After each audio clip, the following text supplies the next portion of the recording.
Hi, my name's Dale, and I'm the owner of Pillarly Clean Carpets, and I wrote this book. It's an insider's guide to the carpet cleaning industry, and we're going to show you on this video how you can choose a really good carpet cleaner. There's a lot of confusion out there, and if you don't make the right choices, it can cost you a lot of money. Alright, so the very first thing that your carpet cleaner should do is vacuum with a professional vacuum that's well maintained. You want to make sure that you're getting all the dry soil out. You can get about 75 to 80% of the soil out of the carpet with a dry vacuuming process. And you want to make sure that your carpet cleaner is doing that first. Alright, so now we've got our floor entirely vacuumed. We've done the whole house. We've got all the dry soil removed. The next thing we're going to do is we're going to apply a pre-spray. It's a citrus-based pre-spray. It's a kind of a light pre-spray. We're going to put that on using a special tool that gives us high pressure and high heat all at the same time. And as I go, I'm overlapping, so I'm making sure I'm getting really good coverage. And then I'm also going to give a little bit of extra pre-spray in these areas where it's out in front of the couch. We want to make sure those are treated really well because they're extra dirty. We're going to get all that real good. And then we're going to rake it in next.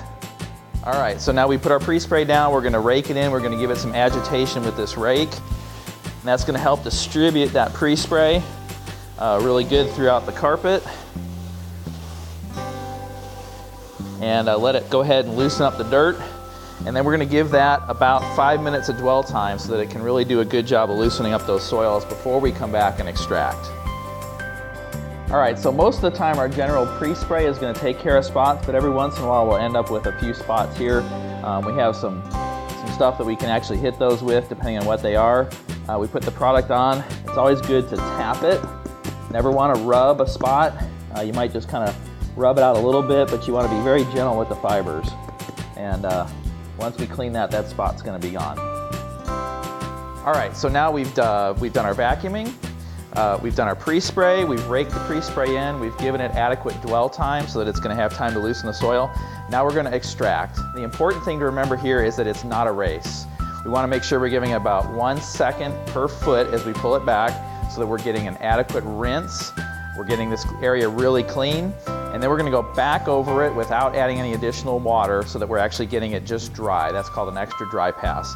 So it's important to do all these steps and to do them nice and slow and get a good clean. So here we go. And we're going to overlap as we go. So there's a little bit of overlap from side to side. I put a little bit of extra pre-spray in this area, so I'm actually going to rinse it several times. And we may even want to come back here with some extra agitation afterwards, but we're going to get that rinsed really well, and now we're going to do our extra dry pass. So no additional water being added, just getting this good and dry. Now I want to take a second to show you what a lot of cleaners can do to cut corners. This is really important. Imagine that we don't vacuum. That takes off a ton of time right there. Then we come in, we just put on a quick pre-spray, we don't allow it to dwell so it doesn't actually loosen the dirt like it should, and then we literally clean like this. And I'm done. It literally goes that fast. I don't do another dry stroke. I can just whip in and out of this room and literally cut about 1/3 of the time, or I mean 2/3 of the time off. Okay, so sometimes we get a situation where we've got a hallway, we've got some traffic patterns, the dirt gets more ground into the fabric and it's matted down, the fiber's a little bit worn, and so there are some extra steps that we're going to want to take care of that. So like we mentioned, we have a hallway here. It has a lot of traffic patterns in it. The fibers have been matted down, the dirt's been ground into the carpet fiber. So what we need to do is bring a little bit of agitation to the equation, if you will. You can do that with a counter-rotating brush machine, or this is called an orbital.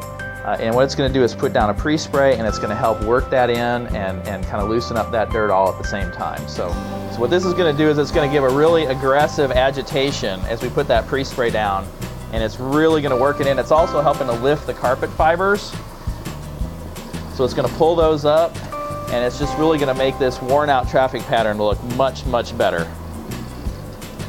Alright, so now we're finished by taking our time and doing all the right steps, including that special agitation. We've lifted the pile, we've cleaned the fibers as well as they can be cleaned. It looks fantastic. and it's actually just barely damp. It's not very wet at all, and so it's going to dry and look fantastic for you. So thanks for tuning into this video. I really appreciate you taking the time for this. I hope you found it helpful. And if you have any questions, you can always give me a call at my office. I'd be glad to answer any questions you have.